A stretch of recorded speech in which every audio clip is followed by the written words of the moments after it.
Bienvenidos, queridos hermanos de Generación Desafiante, al curso básico de capacitación para la comunidad. Estamos en el tema 3, pero antes de ello, hubo dos temas que son tremendamente importantes, que son base de este curso, que nos muestran el orden que debemos tener para poder realmente construir lo que es nuestra identidad en el Mesías. El tema número 1 nos mostró una de las grandes verdades que como creyentes muchas veces no habíamos alcanzado a distinguir, y esa es que si somos de Cristo, pues linaje de Abraham somos y herederos conforme a esa promesa. Aquello escrito en Gálatas 3:29 fue la puerta de inicio a través de nuestro Mesías que hizo que entendiésemos nuestra identidad en el tema 1. La historia de una familia. Una historia que inició con Abraham y se continuó hasta nuestros días cuando aceptamos al Mesías de Israel como nuestro Señor y Salvador. Luego de entender que esa era nuestra identidad y no una religión o ser parte de una de las más 40.000 denominaciones cristianas, entendimos que al ser Israel, a ese pueblo gobernado por Dios, se le fue dado un regalo, una maravillosa bendición, y es la ley del Señor. ¿Sí? Sus palabras, sus mandamientos, sus instrucciones. Tuvimos la bendición de ser alimentados por Él a través de sus justos juicios. Y entendimos cómo David y cómo cada uno de los exponentes de la Biblia y, por qué no, de nuestro Mesías y Rey, ¿sí? Tomó carne esas palabras en la figura aún de nuestro Señor y Salvador, Jesucristo de Nazaret, Yeshua HaMashiach. Ahora, después de haber entendido que su palabra y que sus mandamientos no son gravosos, que están vigentes, que son fáciles de practicar y que son importantes de poderlos compartir, tenemos que entender el tema número 3, que es la ley oral.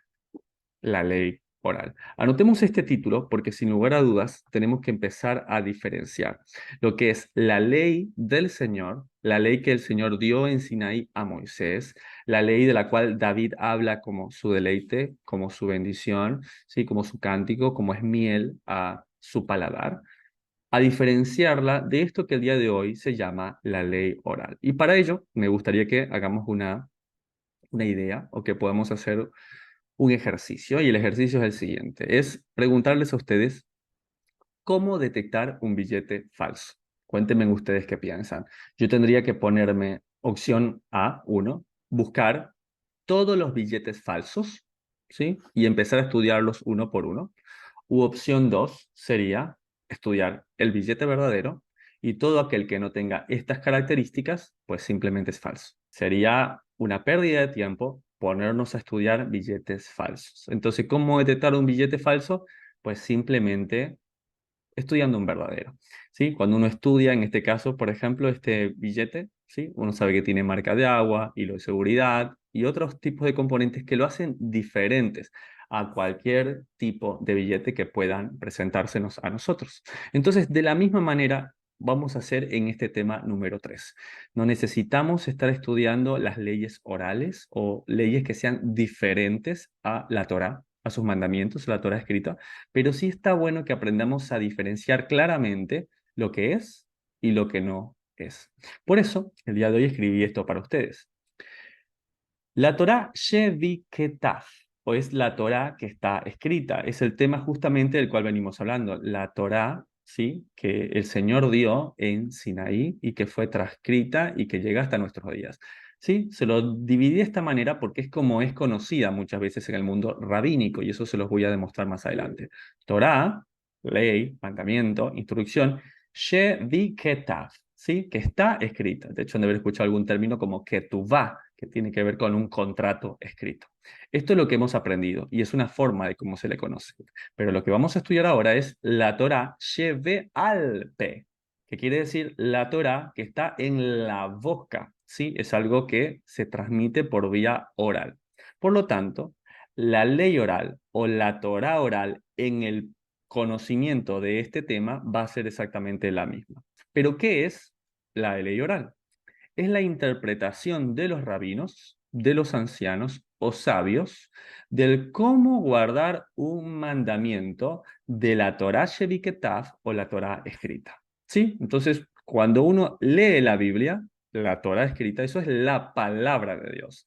En cambio, cuando uno lee la ley oral, la Torá oral, la interpretación de un maestro, rabino, anciano o un sabio, sepamos que eso no es la palabra de Dios. Hermano Lincoln, eso es bastante sencillo. O sea, ¿quién se puede confundir entre la Torá escrita y la Torá oral? Pues quiero decirte que hay más de 2000 años de confusión. Así que pongan mucha atención. Vamos a estudiar rápidamente cuáles son los tipos de Torá Shebeal P, es decir, de ley oral. Palabra P, ¿sí? Significa eso, boca, ¿sí? La Torá oral. La primera es el Midrash, ¿sí? Son comentarios de la Torá escrita. Y tenemos los principales, que son la halajá. La halajá es la ley judía, también conocida. Es la interpretación legal de un mandamiento, ¿sí? Entonces un rabino comenta sobre ello. Pero también tenemos la Agadá, ¿sí? La Agadá son fábulas judaicas y son interpretaciones no legales de ello, por ejemplo. Entonces tenemos que aprender a diferenciar estos dos tipos de comentarios, porque para alguien que es judío y para muchas de las personas de las cuales estudiaremos dentro de lo que es el Nuevo Testamento, veremos que llaman la palabra de Dios a la halajá, que es la interpretación de una ley, o a la Agadá, que son fábulas judaicas. Que de hecho, en el último tema, vimos como el apóstol Pablo, ¿sí?, va en contra de los de la circuncisión por sus fábulas judaicas, ¿sí?, por historias que son inventadas, que son, si se quieren, alegóricas, pero que no son la palabra de Dios. También tenemos al Talmud, que han de haber escuchado, que tenemos el de Babilonia y el de Jerusalén. Obviamente el de Babilonia en tiempos de la dispersión. Y en Jerusalén es porque en la ciudad de Tiberías fue en el lugar donde se pudo recopilar. Pero los dos funcionan como uno solo. ¿Está bien? Estas son discusiones rabínicas sobre leyes y costumbres. Entonces, es de buena práctica preguntarse siempre las cosas. Pero en esta práctica se tomaba un hebruta es un compañero de estudio bíblico, y empezaban a haber discusiones sobre la Torá, ¿sí? Lo que hasta cierta medida es sano, preguntarse continuamente. Pero aquí llegaban a puntos de discutir, ¿sí? Como si fueran realmente, como lo dice muchas veces, como si fueran mishnaicos. Quiere decir que el Talmud contiene la Mishnah, contiene códigos jurídicos de la ley oral judía. Y también dentro del Talmud encontrarán la Gemara, que lo que hace la Gemara es hacer el análisis del comentario escrito de la Mishnah sobre un mandamiento. ¿Ok? También van a encontrar como ley oral a la Kabbalah. ¿Sí? La Kabbalah es la enseñanza esotérica y mística, más cercana al tarot que a la misma Torá, de hecho. Van a encontrar que el Zohar es el libro central y son comentarios místicos de teología, cosmovisión y psicología mística, muy acompañado de otro que se llama gematría, que es la asignación de un valor numérico al alfabeto y de ello conclusiones esotéricas. ¿Está bien? Sobre todo este libro del Zohar, que es muy importante, pero quiero que sepan que todos estos comentarios que nosotros vamos a estar viendo aquí son eso. Son comentarios de hombres, son muchas veces como son llamados fábulas, inventos, pero que se quieren poner al mismo nivel de la Torá escrita. Otro libro también de Torah Shebeal Peh es el Shulchan Aruch. ¿Está bien? ¿Sí? Acuérdense, Shulchan Aruch, como el orden de la mesa, como cuando la mesa está servida. ¿Sí? Es un libro muy famoso escrito por el rabino Joseph Caro en el año 1500. Está bien, de hecho es aceptado muchísimo que se mantenga cerca de casa para todo lo que tiene que ver con los ritos y todo lo que tiene que ver con reuniones alrededor de una mesa, por eso se llama así, el orden de la mesa. Y son leyes extraídas de la Torá y Talmud sobre costumbres y actos rituales. Otra forma de llamar a la Torá Shebal Peh es las obras de la ley. Y esta me gustaría que pongamos mucha atención. Las obras de la ley, o en hebreo, Mitzat Maaseh HaTorah, que significa algo así como algunas cosas de la Torá, son también conocidos para nosotros como los rollos del Mar Muerto, que fueron encontrados en las cuevas de Qumran. Estos eran libros de alto contenido, sobre todo de tipo de los esenios, y existen leyes como las de Muxé, por ejemplo, que es no tocar, no probar, no manejes, muchas de las cuales el apóstol Pablo, de hecho, citaremos más adelante. La Takaná Geserá, que son cargas o, como le llaman ellos, cercos de protección. Por ejemplo, no tocar. Si la lascivia de la vida viene muchas veces de los placeres, pues bueno, no tengas mujer, porque si no tocas mujer, no vendrán esos placeres a tu vida. Entonces, todas estas cosas que han provocado que el pueblo esté encerrado. Entonces, por eso muchas de estas comunidades, por ejemplo, de los rollos del Mar Muerto, vivían en las cuevas de Qumran. ¿Para qué? Para mantenerse apartados totalmente. Levantaban cercos, muros de protección, con tal de no transgredir los mandamientos de Dios. Lo que el apóstol Pablo dice, mira, tienen bastante fama de duro trato con el cuerpo, de dureza con la carne, pero carecen, ¿sí? Carecen de realmente de poder contra la maldad, ¿sí? Porque no es por apartarnos justamente, sino es por buscar a Dios y soportar a diario todo aquello que el Señor quiere que desarrollemos en nosotros. Y una más es judaizar. Judaizar es un término, ¿sí? Que va acompañado de otros como tradición de los ancianos, ritos o mandamientos de hombre, que lo veremos sobre todo en el Nuevo Testamento. Entonces, cuando una persona le dice al otro que está judaizando, no es porque esté enseñando la palabra de Dios. Nadie podría decirle a una persona que está enseñando a no matar, a no robar o a no adulterar, diciéndole, usted está judaizando. Sino es una persona que está llevándole a decir, por ejemplo, sí, usted no roba, no mata, pero sepa que también le hacen falta otros mandamientos. Pero eso no está escrito en la Torá. No, pero el rabino, el anciano o esta costumbre antigua dicta que esto es obligatorio para usted. ¿Está bien? Y eso es un poco lo que veremos el día de hoy y les voy a dar algunos ejemplos. ¿Ok? Entonces, para resumir, me gustaría que queden los títulos para que nos vaya sonando. Tipos de Torah Shebe'al Peh o ley oral. Midrash, por ejemplo, y cómo este está contenido entre la halajá y la Gadá. ¿Se acuerdan? Que son comentarios legales y comentarios que no son legales, que son fábulas. El Talmud, que teníamos el de Babilonia y el de Jerusalén, y que comprende la Mishnah, que son comentarios legales, que contiene la Gemara, que es el análisis de esta Mishnah. También libros como la Kabbalah, que contienen al Zohar y a la Gematría, el Shulchan Aruch también, y sobre todo estos últimos que me gustaría que vayan quedando muy frescos, porque los vamos a estudiar o los vamos a estar mencionando, porque para nosotros como creyentes en el Mesías y en el Evangelio tienen una vital importancia. Todos los que acabamos de hablar, está bueno saberlos. No está mal tal vez en algún momento que alguien me diga, bueno, a mí me gustaría estudiar esto, sí, pero primero estudia el billete verdadero.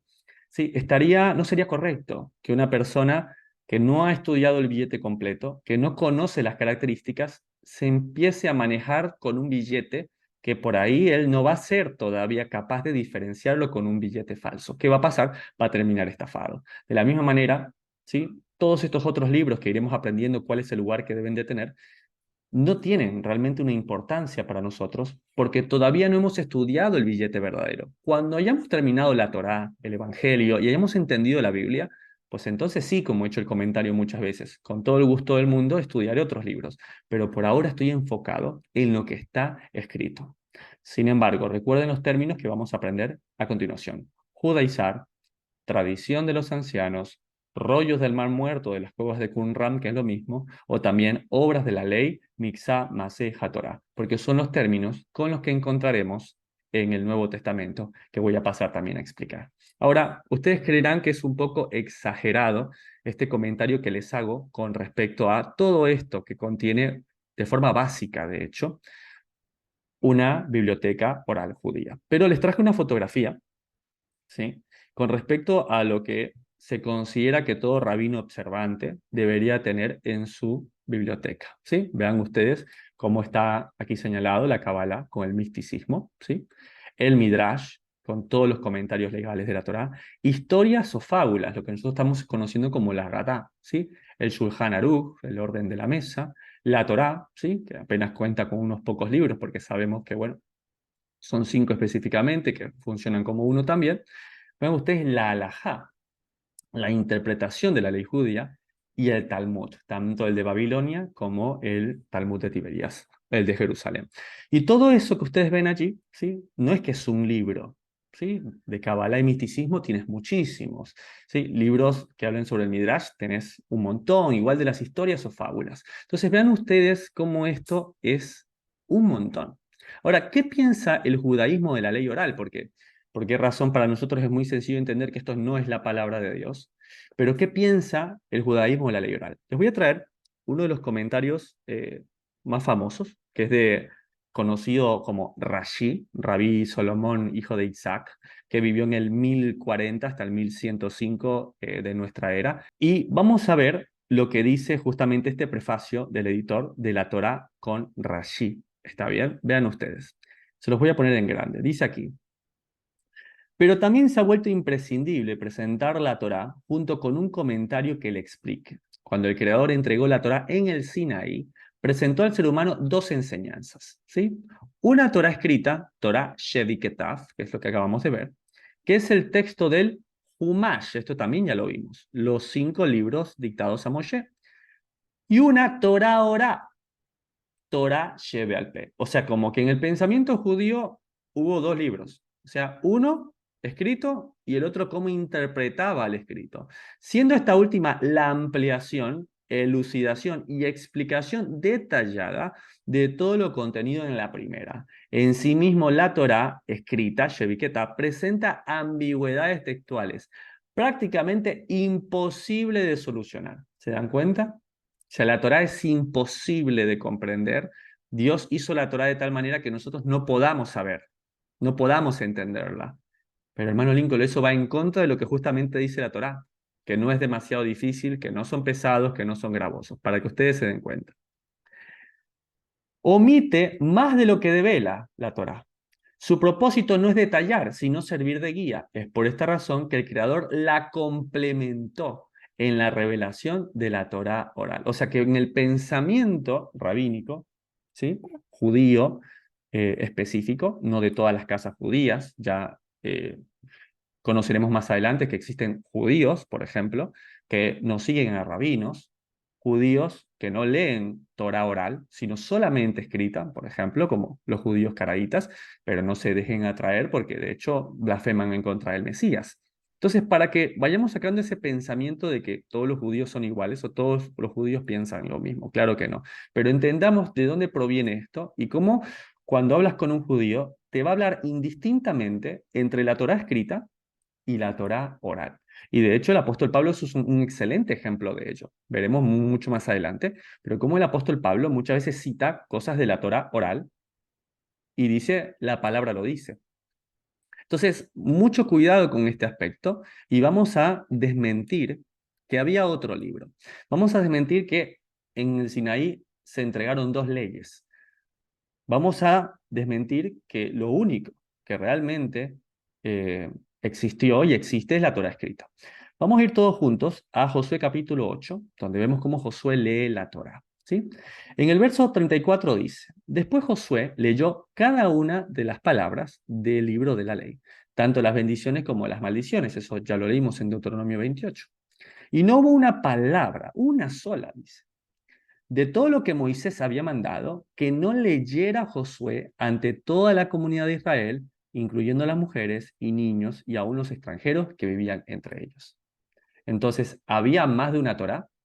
¿Sí? ¿Había algún otro concepto? ¿Qué creen ustedes?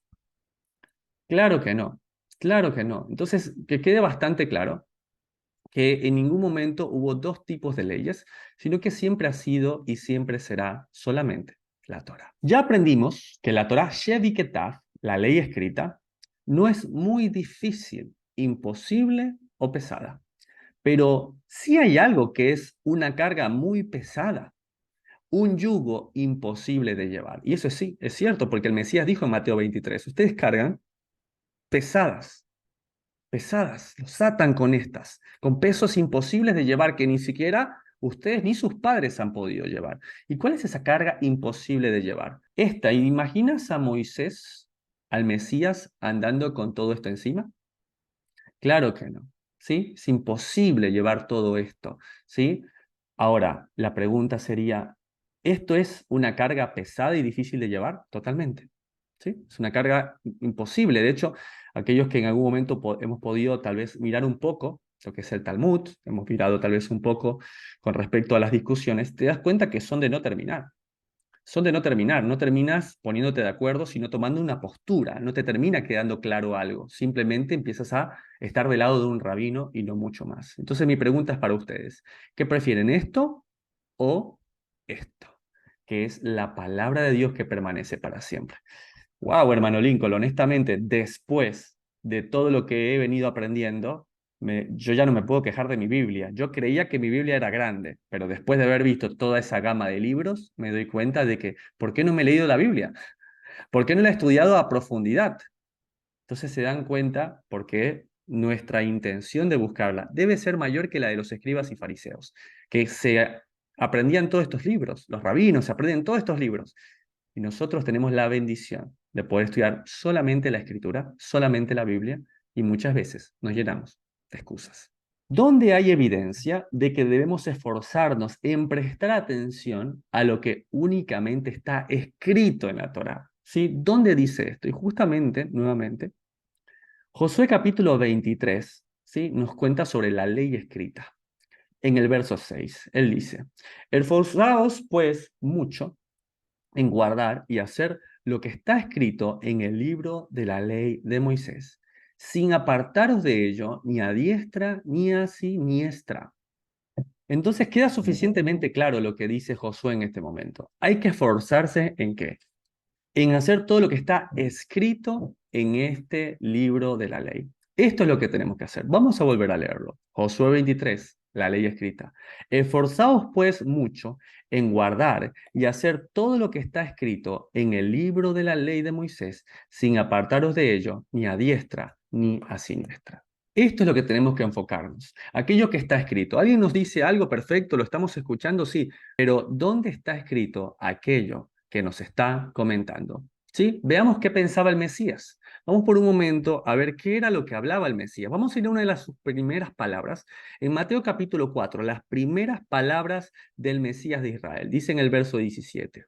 Desde entonces comenzó Jesús a predicar y a decir, arrepentíos y convertíos, porque el reino de los cielos se ha acercado. Y después de estudiar este curso básico, mi pregunta es para ustedes.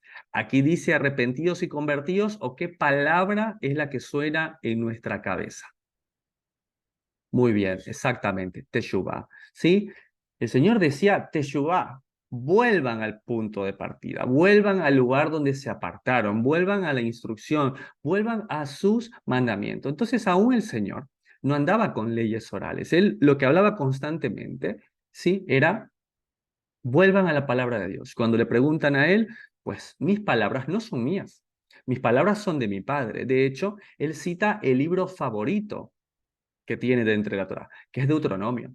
Es su libro favorito constantemente, desde las bienaventuranzas, las leyes que cita, pues son todas de este libro. Un libro, ¿sí? Que fue dedicado justamente a un hombre que entró a la tierra prometida entrenado por Moisés, que fue Josué, Yehoshua, que de hecho comparte las raíces de la misma palabra, del mismo nombre, de Jesús, de Yehoshua también. Entonces veamos ustedes qué importante el tener este conocimiento. Ahora, vamos a ir al Evangelio y vamos a dejar claro en Marcos capítulo 7, evidencia de la ley oral. ¿Sí? Entonces, vamos a revisar en nuestras Biblias estos lugares donde encontramos la evidencia de que lo que estamos estudiando nos va a servir muchísimo para poder entender de una mejor forma el Evangelio.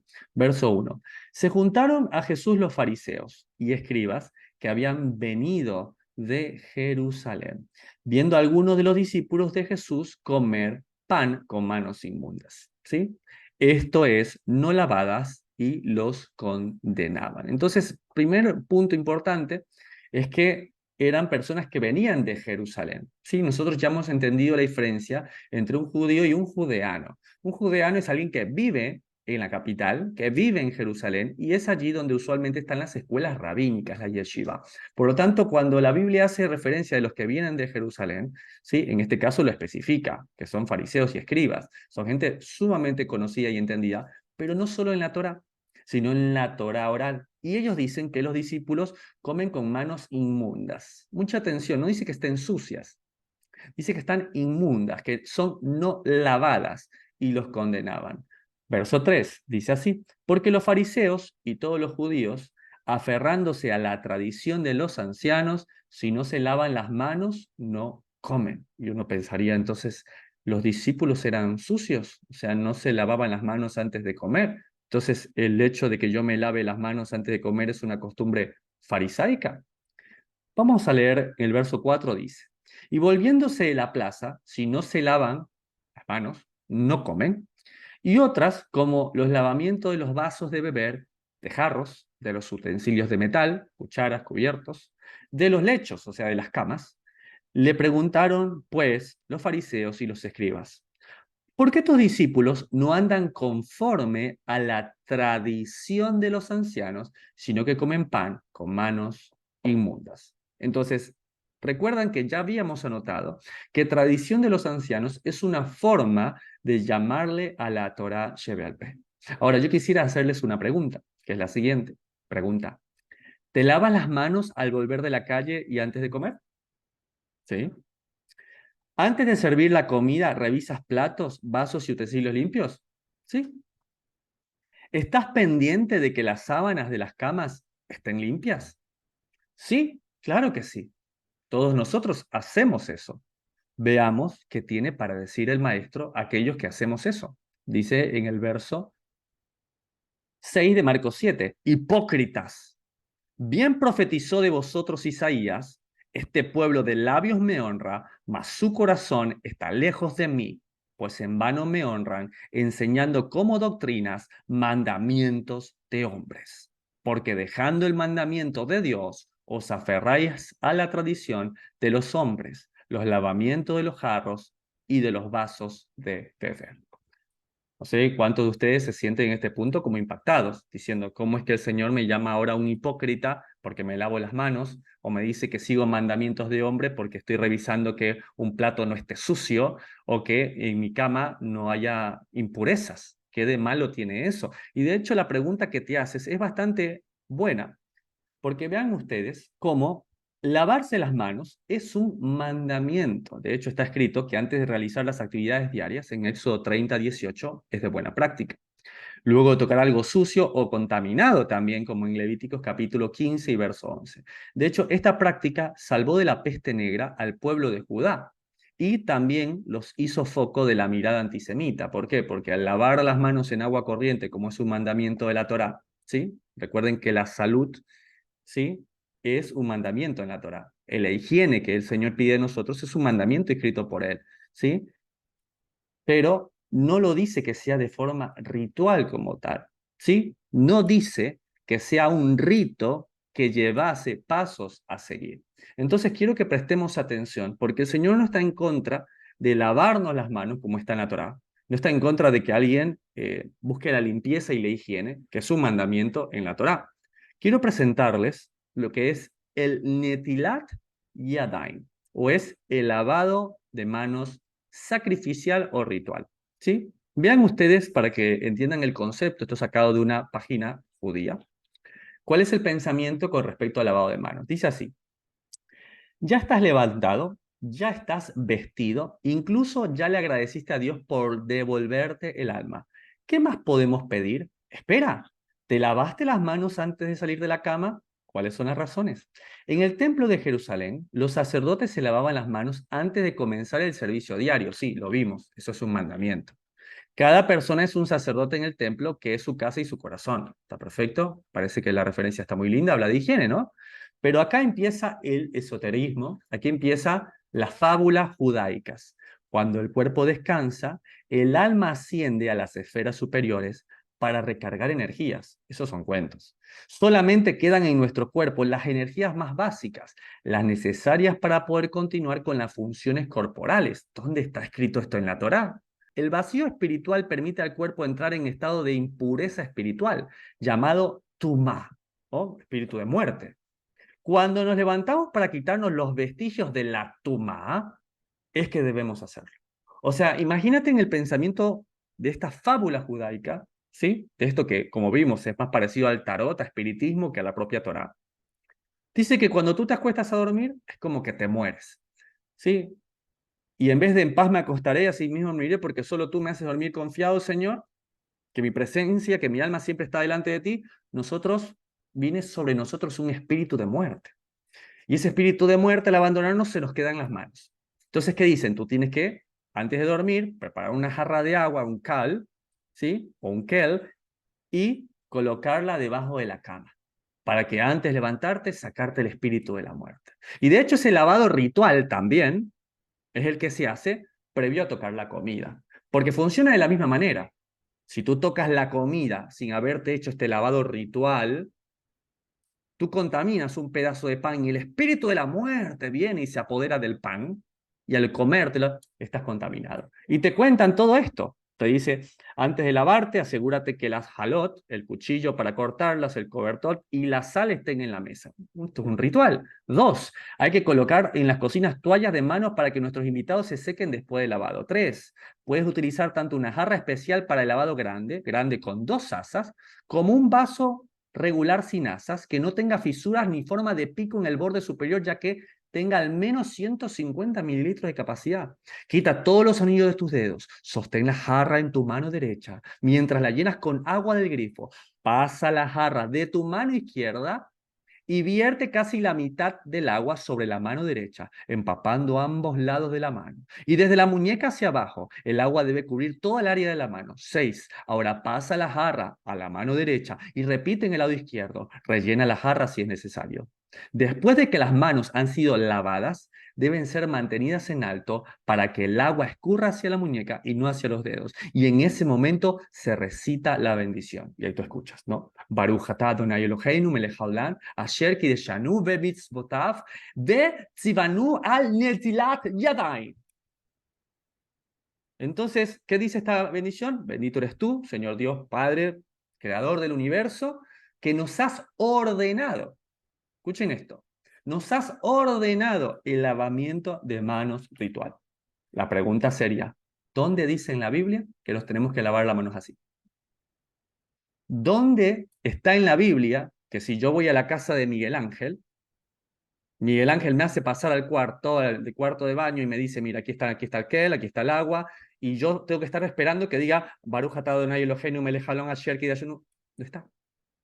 ¿Por qué? Porque ¿qué pasa si se come Miguel Ángel el pan? Ay, hermano Lincoln, ¿será que le pasa una bacteria? No, recuerden, el lavado ritual no tiene que ver con infecciones. El lavado ritual tiene que ver con que es comparado a que comes muerte y que eres igual que una prostituta. No, hermano Lincoln, eso es muy fuerte. Bueno, se los traje justamente. El Talmud de Babilonia, Sotá 4b, donde lo pueden encontrar, coloca al que come sin lavarse las manos de forma ritual al mismo nivel que el que tiene relaciones sexuales con una prostituta. Y dice que el que tome a la ligera el acto de lavarse las manos de forma ritual será desarraigado de este mundo. ¿Está bien?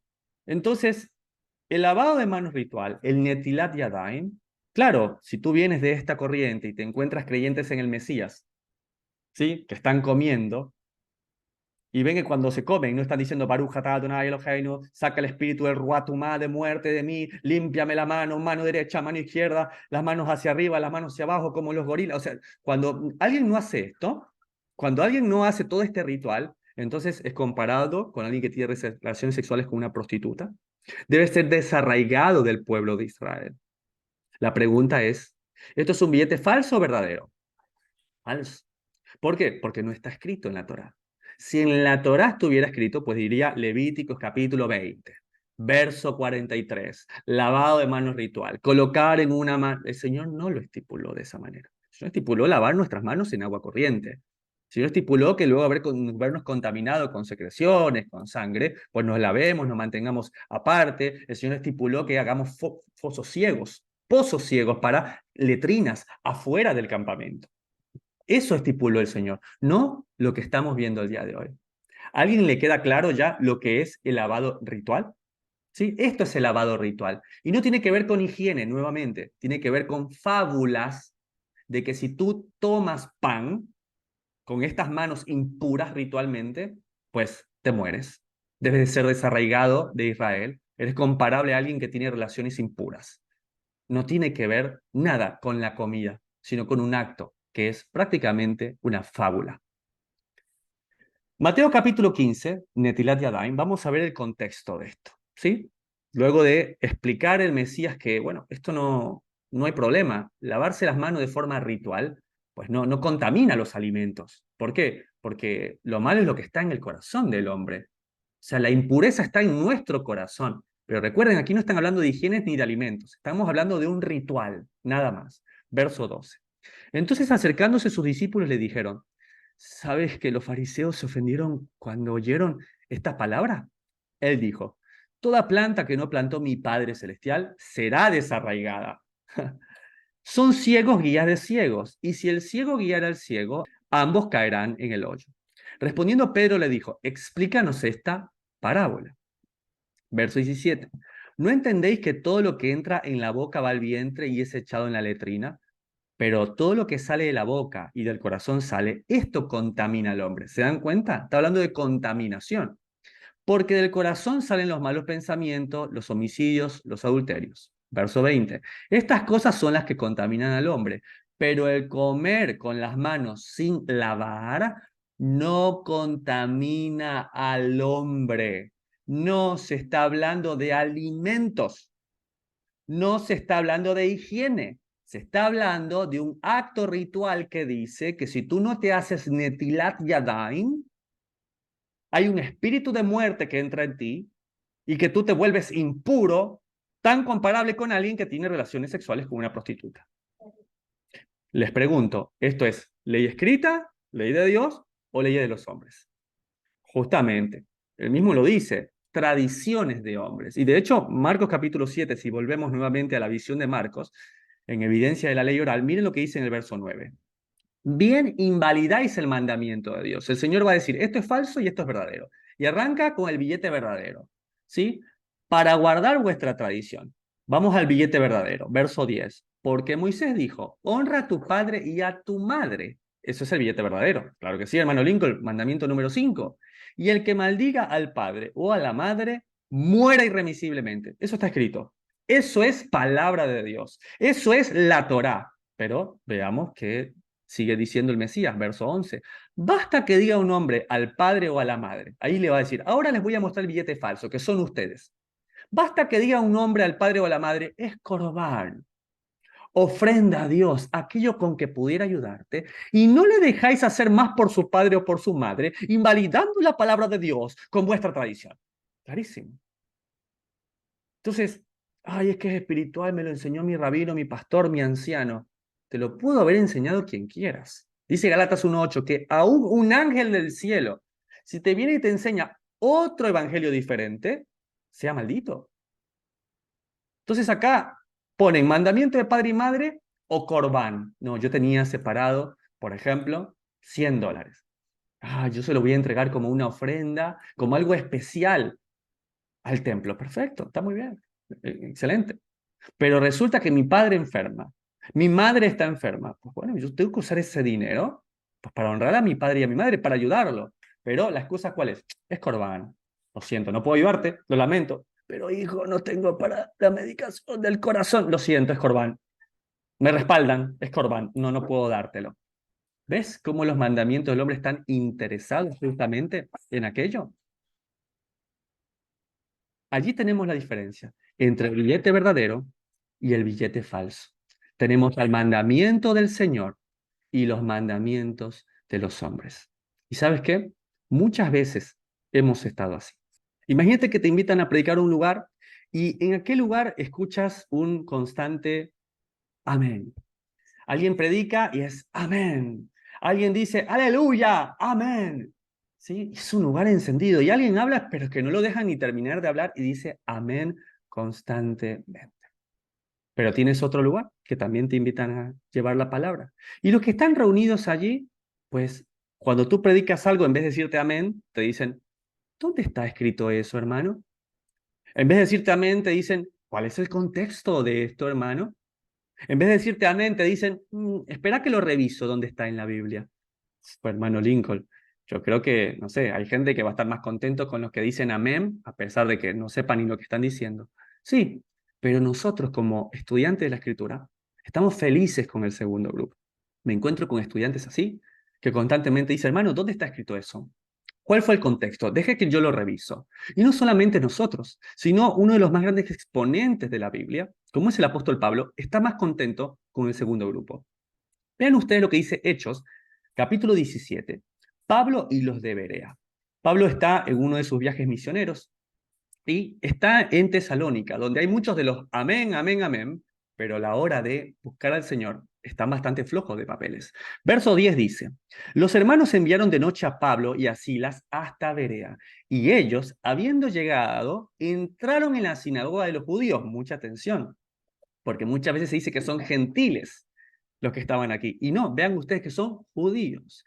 Y estos eran más nobles que los que estaban en Tesalónica. ¿Cómo puede ser? ¿Cómo puede ser que los Amén Group, amén, amén, amén, de Tesalónica, no se comparen a los de Berea? Vamos a ver cuál es la diferencia entre Tesalónica, amén, y los de Berea.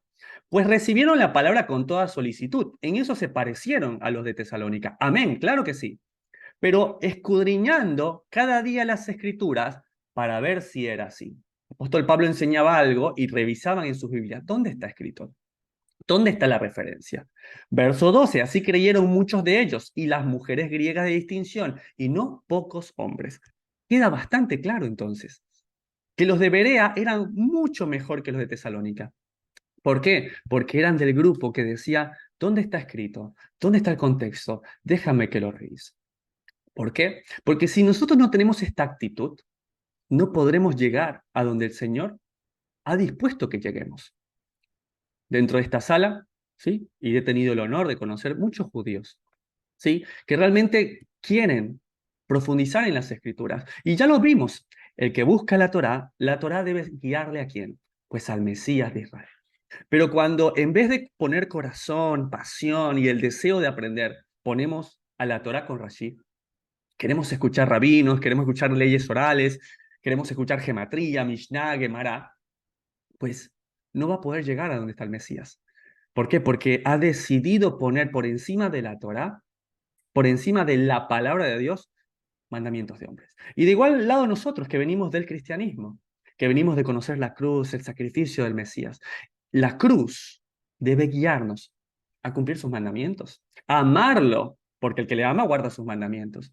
Pero esto llega a pasar cuando hay un corazón sincero. Pero cuando nos sentimos más cómodos porque haya un pastor, un rabino, un líder, un sacerdote, un anciano, pues no vamos a poder llegar a la Torá. ¿Por qué? Porque, bueno, yo con saber que Cristo murió por mí y que me prediquen los domingos estoy contento.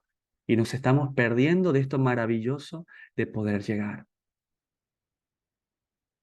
Entonces, si alguien enseña algo que no está escrito en la Torá, sea rabino, sacerdote, pastor, anciano o líder, eso también es ley oral. ¡Wow!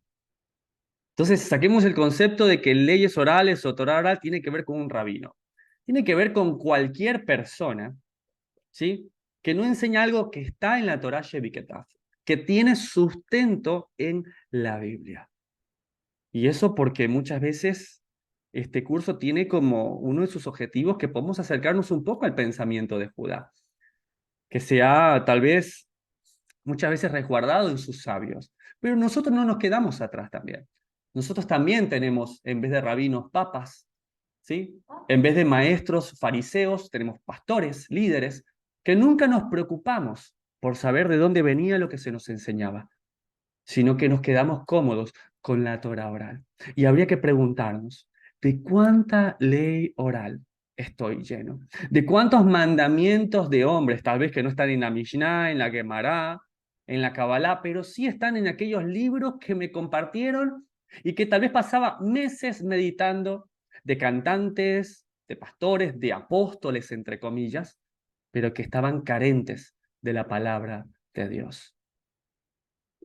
Si cada vez que yo estaba leyendo estas palabras, pues no me guiaban a la Torá, pues simplemente eran leyes orales.